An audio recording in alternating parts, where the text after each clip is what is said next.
Are you ready for the day? High five. The day is ready for me. C'est on va dire qu'il y a un rappeur. Yeah! Salut les enfants, vous voulez participer à la vidéo? Je suis dans un village. Dans le village de Alpha, donc il nous a accueillis ici, on nous a trop bien reçus, depuis 2 jours on nous fait à manger, etc. Alors que, enfin, on n'a rien demandé. Bête de petit déjeuner, bête de plat. Hier ma GoPro s'est éteinte et mon téléphone s'est éteint parce qu'il y a un enfant qui a mis mon chargeur dans un yaourt plein d'eau. J'ai pas compris, mais bon, je pense qu'il était en train de d'essayer un maximum de choses. Donc du coup, j'ai pas de chargeur, donc mon téléphone est éteint. Donc j'ai juste ma GoPro qui fonctionne. Et donc voilà, j'ai pas pu filmer le bête de plat qu'ils nous ont fait ici. C'est une spécialité de l'Ouest qui est trop bonne. Franchement, j'ai tout mangé, alors qu'il y a plein de trucs que j'aime pas de base, comme le foufou, etc. Mais c'est trop bon, avec des espèces de légumes verts. Pareil, ma GoPro avait plus de batterie, mais en fait il y a un champ derrière où ils cultivent tout ça. Je vais essayer d'y aller ce soir pour vous montrer, parce que c'est trop cool. Et puis voilà. Les enfants, est-ce que vous voulez participer à la vidéo? Vous voulez venir sur la vidéo? Ça c'est Bella, donc c'est notre hôte, c'est celle qui nous a invités dans sa demeure. Elle a fait la cuisine de A à Z. Elle nous a vraiment bien accueillis, bien reçus. On ne s'attendait pas à un si bel accueil. Donc merci Bella. Merci à vous aussi. Bon là je suis en train de faire de l'autostop parce qu'on essaye de quitter le village dans lequel on est pour aller à Fumban pour visiter le palais des rois Bamoun. Donc bon, là il y a pas mal de choses qui m'inquiètent. Les gens nous ont dit qu'en fait ici il y a beaucoup de mysticité avec ce palais, dans le sens où tout le monde ne peut pas rentrer. Il y a beaucoup de gens qui sont rentrés par des portes et qui sont perdus à jamais, on les a jamais retrouvés. Là, donc là on est encore en train de faire de l'autostop. On prend la voiture là.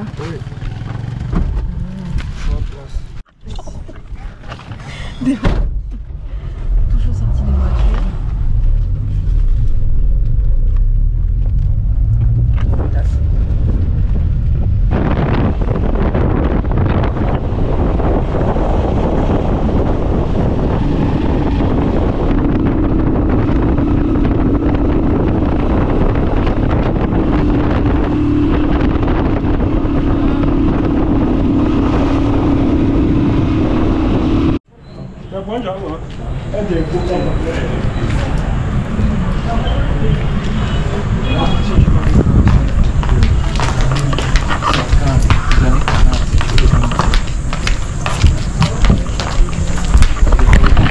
On est enfin arrivé au musée. Donc là on est en train de regarder quelques procédures payées. Et après on vous fera la visite, tout simplement.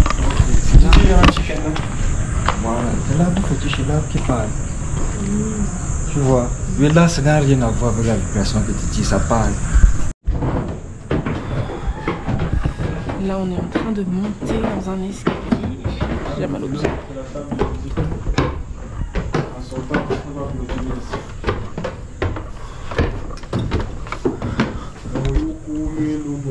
Une partie du musée.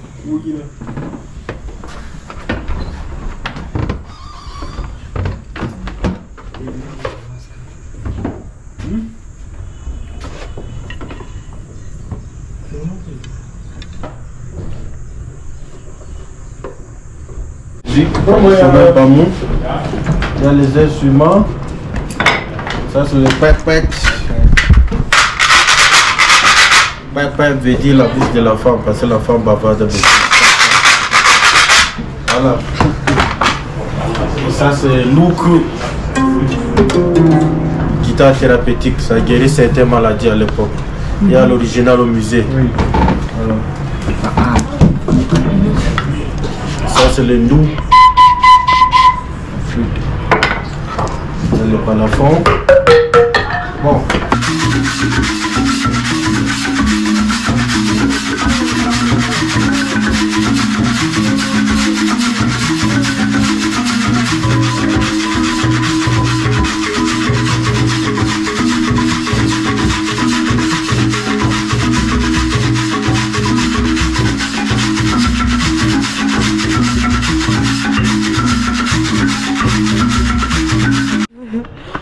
tous de loin, il faut aller dans son village. Hein. Très important, au village, tu retrouves la source. Ça te ressource directement. Et après, tu peux faire tout ce que tu veux, tout ce que tu put your mind to. Quand tu es au village, ça te donne la force. Il y a une femme de mon clan, comme une deuxième mère, qui m'a dit tu arrives au village avec une chance, tu repars avec deux. Là, je viens de sortir de la visite. Moi, je pensais que j'allais vous montrer un maximum de choses, mais au final, pour conserver justement les objets, les très peu d'objets qui leur restent, ils préfèrent que ça reste plus ou moins secret. Là, on va passer tout à l'heure devant le musée. Donc, vous allez voir, l'architecture est incroyable. Donc, c'est un serpent à deux têtes où au milieu vous avez une araignée. Donc, c'est vraiment super. Moi, je suis contente parce que la dernière fois, on était au Quai Branly. Donc, il y avait pas mal de choses. C'était sur les rois bamlékés, mais c'était juste une petite partie infime de ce qu'on peut trouver là. Là, il y avait toute une chronologie, une histoire qui a été expliquée. On nous parlait aussi du fait que les sociétés Bamoun de base étaient des sociétés matrimoniales, qui avaient aussi le droit d'être, les femmes aussi avaient le droit d'être polygames. Donc je trouve que c'est beaucoup plus logique en fait. Donc c'est très cool en fait. Il y a beaucoup de choses en fait où ces cultures, on se rend compte qu'elles sont très en avance. Aujourd'hui, avec tous ces phénomènes de mondialisation, on a souvent tendance à régresser et on oublie qu'au final, on avait des sociétés à l'époque qui étaient très avancées sur leur temps et où les femmes avaient beaucoup plus de pouvoir et beaucoup plus de place en fait. Donc voilà, je suis vraiment très très contente d'avoir pu faire ça. Comme ça aujourd'hui je peux dire, bah écoute, je suis retournée chez moi, j'ai visité le musée des rois Bamoun et je n'ai pas eu juste accès au... J'ai aussi vu le musée du Quai Branly, l'exposition était cool, mais c'est toujours mieux de voir finalement ça chez soi. Donc je suis très contente. En tout cas, comme je répète, là je vais aller voir l'architecture. J'ai pas de drone sur moi, mais c'est pas grave. L'architecture du musée est superbe, vous pouvez la voir sur internet, c'est vraiment un serpent à deux têtes, donc c'est l'emblème des Bamoun, donc qui est une ethnie dans l'ouest du Cameroun, avec une araignée au milieu. Donc là on voit justement une partie de l'architecture du musée, et là vous voyez justement c'est les araignées, là on voit les petites pattes d'araignées. On est en train de m'appeler, en fait ici tu peux rien filmer, tu ne peux rien filmer, il faut faire attention. Donc je sais pas, là je sens que je vais avoir des ennuis. On va voir ça dans quelques minutes. Bonjour.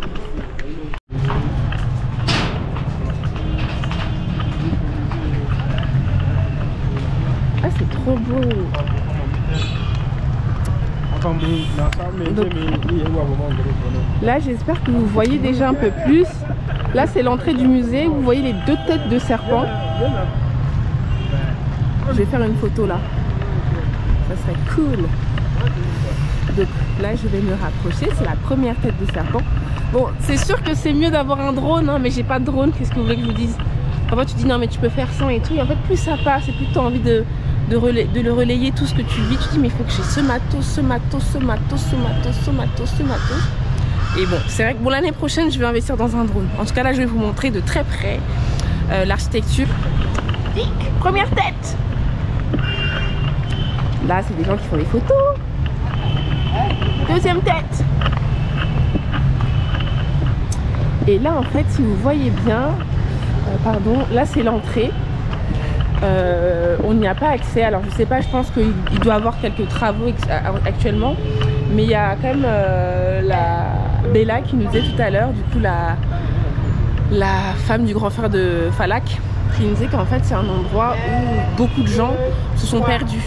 La dernière fois, quand elle avait pu rentrer dans le musée, elle a essayé de prendre en photo une de ses copines ou ses cousines, je sais pas trop. Et en fait, quand elle a regardé la photo est sortie noire. Et en fait, c'est comme s'il y avait un truc qui était protégé, peut-être un truc ancestral, je sais pas, ou un peu mystique, qui fait que tout le monde n'a pas accès facilement dans ce lieu. Et en fait, si tu essaies de t'aventurer par force ou que tes intentions sont pas bonnes, tu peux être englouti en fait par le lieu en fait, qui est quand même riche en histoire, riche en, pas en magnétisme, mais voilà, riche en... Il y a beaucoup de choses qui sont symboliques et je pense que on parle souvent beaucoup de sorcellerie, etc. Mais il y a beaucoup de choses mystiques qui ont finalement une dimension très sacrée. Donc ce qui fait que en fait, si tu arrives quelque part dans un lieu que tu connais pas et que tes intentions sont mauvaises, ce lieu peut vite t'engloutir. Et ça a été aussi la même chose, on s'est rendu la même chose à Kribi. Il y a aussi beaucoup de gens qui finissent noyés, qui finissent emportés. Et tu as aussi des gens n'y a rien qui se passe. Voilà, il ne faut pas non plus mettre tout ça, enfin, toute cette dimension mystique partout, mais il y a quand même vachement ce truc que si tes intentions sont bonnes, bah, la sorcellerie, entre guillemets, ou les mauvais rituels, entre guillemets, ou les rituels maléfiques ne te toucheront pas parce que tes intentions sont pures. Et c'est un peu comme tout. Après, ça peut être aussi tout simplement juste une métaphore de la vie, mais il y a quand même vachement ce truc-là. Donc bon, je vais quand même essayer de prendre une photo vers le serpent, parce que là je vois qu'il y a ce monsieur-là et bon, il a pas l'air d'être très, très inquiété. En plus, il est tout joli. Il est assorti au truc. Donc voilà. Là on va rentrer à l'intérieur.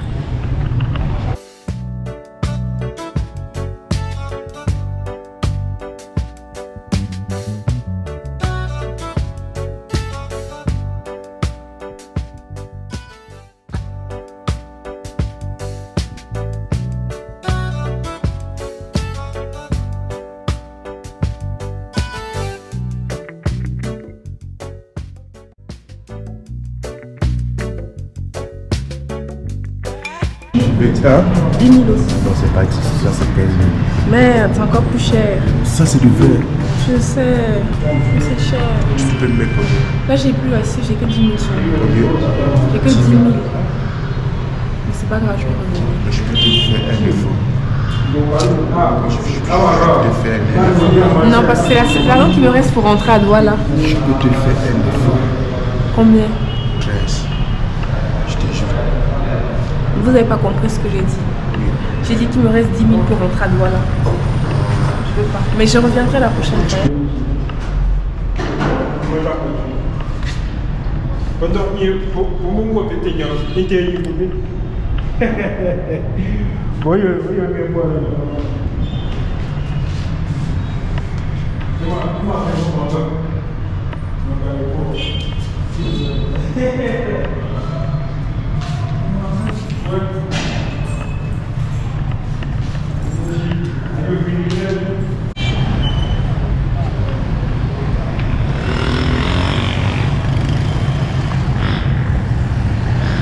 Donc là, je vais aller au marché parce que je meurs de faim et ça fait un moment que je n'ai pas grignoté. Non. Voilà, le marché est juste en face. Tiens, je vous montre un peu. Trop cool.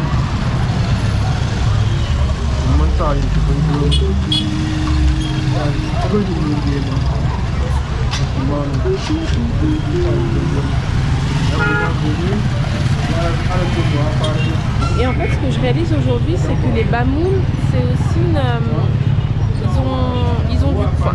c'est des peuples animistes, certes, mais ils sont aussi musulmans. À travers leur tenue, vous voyez, ils ont pas mal de tissus qui ressemblent aux tissus qu'on peut trouver aussi au Sénégal, au Tchad, en Libye, etc. Donc les peuples musulmans. Donc c'est très très cool aussi. Je pense que si vous allez aussi au Cameroun du Nord, vous allez avoir des cultures qui sont très similaires. Regardez même la tenue de ces petites. Vous voyez, c'est des tenues très... c'est des tenues qui sont très... Voilà, très d'Afrique du Nord. Donc voilà, je sais pas. Dji Hussein est l'un des notables du palais et qui, donc, il nous remercie d'être là aujourd'hui pour la rencontre et pour le partage culturel. Moi, autant pour ce que j'ai fait pour la culture Bamoun, et qu'il apprécie surtout le fait que je reviens en tant que fils d'ici.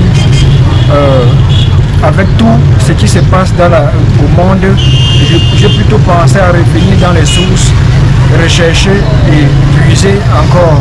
Il nous transmet la force de l'énergie qu'il faut pour y parvenir à réaliser ce qu'on veut faire pour nos cultures et pour l'avenir du monde.